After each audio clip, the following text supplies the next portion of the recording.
네, 안녕하십니까. 정인태의 베트남 사업 이야기 시간입니다. 이번 시간에는 베트남에서 유학 사업 어때요? 이런 얘기인데요. 유학 사업.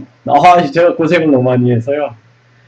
제가 이 학생들을 가르치는 장면인데, 어, 제가 이제 한국어 유학센터를, 직영점을 한 10개 이상이에요. 한 12개, 3개 정도 됐던 것 같고, 전국적으로, 베트남 전국적으로, 뭐, 건터, 뭐 호찌민, 그리고 다낭, 예? 그리고 뭐 하노이, 뭐 또 뭐 어디야 거기 뭐 하이펌, 뭐 하여튼 뭐 굉장히 전국에 다 그렇게 만들었어요. 이렇게 만들어가지고 해봤는데 굉장히 좀 어려움이 굉장히 많았습니다. 뭐 변수가 굉장히 많은 거예요. 이거는 뭐 지금 같은 경우는 코로나죠. 코로나가 딱 터지니까 폭삭 망하겠죠.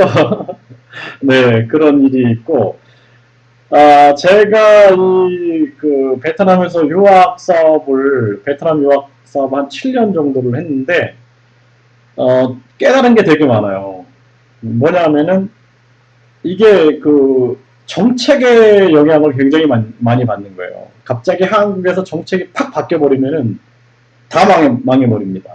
굉장히 변수가 굉장히 많은 일이에요. 그리고 학비를 보내잖아요. 학비가 1년에 뭐 500만 원, 뭐 한국에 뭐 예를 들어 서울권에 있는 대학들은 뭐 600만 원, 700만 원 막 이래요. 학비가 1년 학비가 이제 한국어 유학 갈 경우 처음에 이제 한국어 유학부터 하고 그 다음에 한국어 능력이 된 다음에 이제 전공과로 들어가죠. 그러면은 그 학비가 잘 또 떨어지면 환불이 돼야 되는데 와 이게 돈이 크니까 이 베트남이라는 나라가 한 달 월급이 한 30만 원 정도 되잖아요. 네, 30만 원인데 학비가 1년 학비가 뭐 600만 원이다. 만약에 이제 서울로 가서 600만 원, 700만 원. 뭐 이제 우리가 그 지방 같은 경우에는 400만 원, 500만 원 돈이 되는데 이 학비를 보내는데 굉장히 큰 일이에요. 여기서는. 네. 굉장히 한 1년치 월급을 보낸다 이렇게 생각을 하셔야 됩니다. 그러니까 이 돈을 보내는데 어, 1년이 아니 2년치네요. 2년치. 그쵸. 2년치 얼굴 보내는데 이게 이제 굉장히 위험 요소가 굉장히 많은 거예요. 제가 겪었던 얘기를 보면은 직원들이 이제 베트남 사람들이 해외로 돈을 안 보내본 거죠. 은행 가서 도움을 청하면 되는데 안 해봤으니까 직원들이 내가 도와줄게 내 통장으로 입금해. 그리고 먹고 튀어버려요. 먹튀해버립니다. 그런 걸 겪었어요 제가. 그래가지고 그거 절대 이제 제가 못하게끔, 이제, 그래서 언어가 안 되면은 이게 큰 사고 터지는 거예요. 이 큰 사고가. 그래서 학생들하고 언어가 되면 학생들이 막 이렇게 물어볼 거 아니에요. 선생님, 이거 이렇게, 음? 직원이 돈을 이렇게 보내려면 이렇게 됩니까? 물어봐보면 이거 될 텐데, 또는 본인이 말을 할 수 있으면은 학생한테 인보이스를 전해주면서 말을 할 수가 있을 텐데, 그렇지 않으면은 엄청 대형 사고가 터질 수가 있는 겁니다. 제가 예전에 어떤 일이 있었냐면은 한국의 어떤 대학의 학생들을 어 그때 한 9명인가 그랬을 거예요. 9명 정도인가? 아무튼 돈이 한 1억 2천만 원을 보낸 거예요. 1억 2천. 1억 2천만 원을 학비로 보낸 겁니다. 그 대학의 학생들이. 근데 갑자기 그 대학이 문을 닫아버린 거예요. 한국어 학당을 문을 닫아버린 겁니다. 그 기가 막힌 거죠. 그래가지고 저는 감금이 된 거예요. 감금이. 그 가족들이 와서 돈 내놔라 1억 2천. 그 돈 1억 2천 어디 있어요 제가.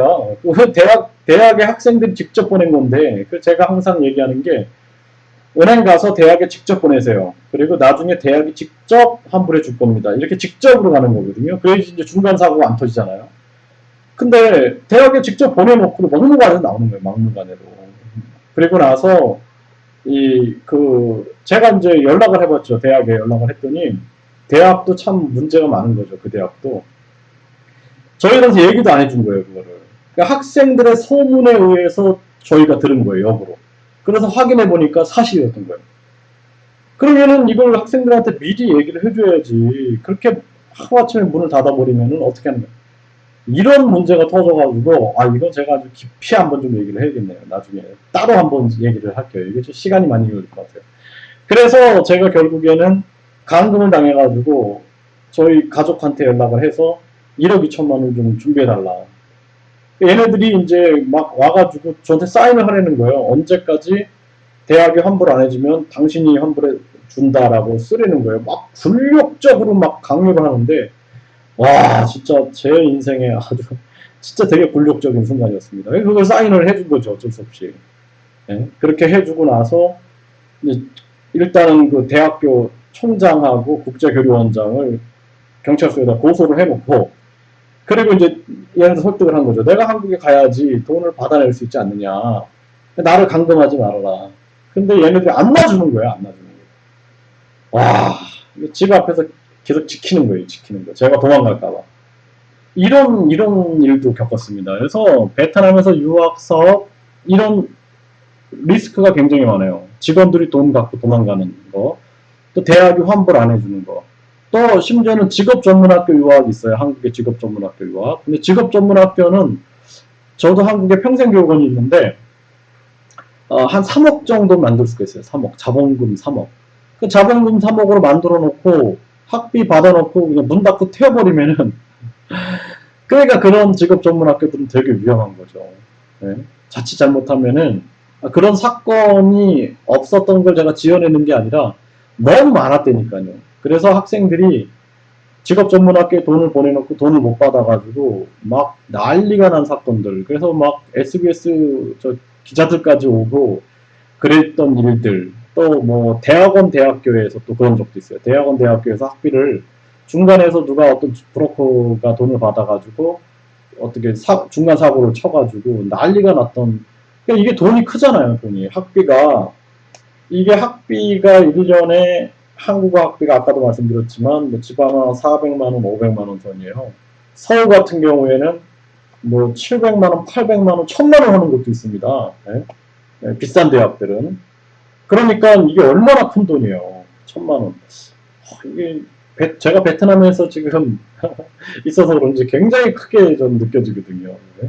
그래서 베트남에서 유학 사업은 괜찮아요. 근데 되게 위험합니다. 그리고 국제 정세인 거죠.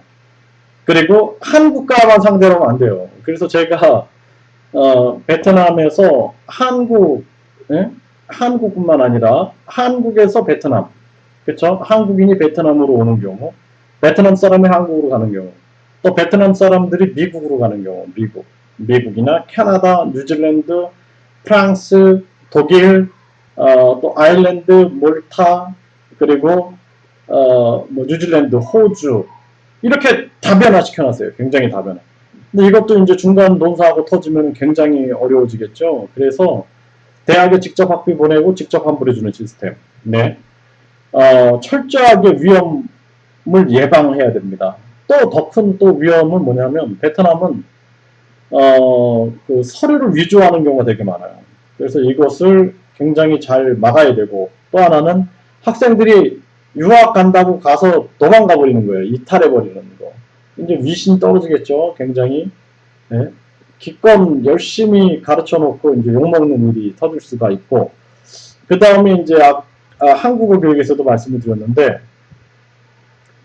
이 베트남에는 장미꽃 문화가 있어요. 장미꽃 돈 문화가 있습니다. 이거 호아홈 문화인데 유학생들 빼가기가 장난이 아닙니다. 이거는.